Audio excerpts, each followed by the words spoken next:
হাতিয়ার হ্যাশট্যাগ, যেখানে তৃণমূল এবং বিজেপির তরফ থেকে আলাদা আলাদা হ্যাশট্যাগ নামানো হচ্ছে ২৬-এর নির্বাচনকে সামনে রেখে। বিজেপির হ্যাশট্যাগ হচ্ছে বাংলায় এবার বিজেপি আসছে, সেখানে তৃণমূল হ্যাশট্যাগ দিয়ে জানাচ্ছে যে এই ২৬-এর নির্বাচনে তাদের হ্যাশট্যাগ হচ্ছে আবার জিতবে বাংলা।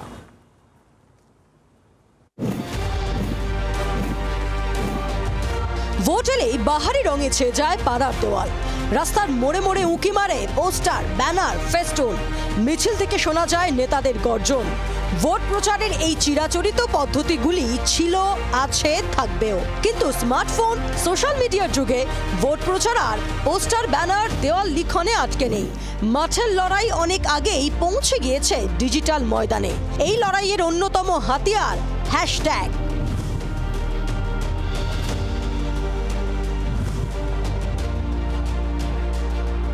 ভোটমুখী বাংলাতেও জমে উঠেছে হ্যাশট্যাগের লড়াই। সমাজ মাধ্যমে হ্যাশট্যাগ দিয়েই এজেন্ডা তৈরি করে দিচ্ছে রাজনৈতিক দলগুলি। তবে এই লড়াইয়ে বাকিদের চেয়ে অনেকটাই এগিয়ে রাজ্য রাজনীতির যুযুধান দুপক্ষ, তৃণমূল ও বিজেপি।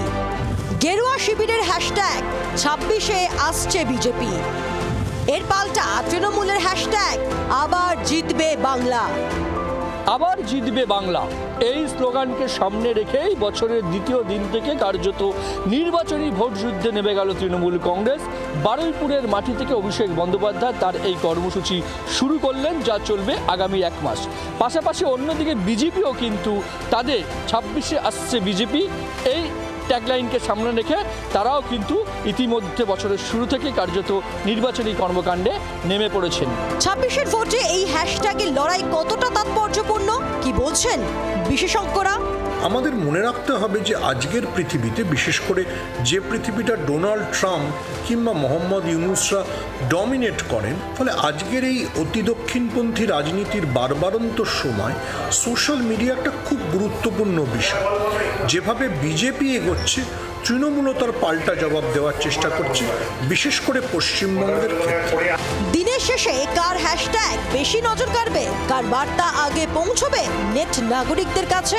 ডিজিটাল ময়দানেও বিনা যুদ্ধে সুচগ্র মেদিনী ছাড়তে নারাজ ঘাসফুল আর পদ্ম শিবির। ব্যুরো রিপোর্ট, জি ২৪ ঘন্টা। বাংলার আওয়াজ, বাঙালির আবেগ, জি ২৪ ঘন্টা।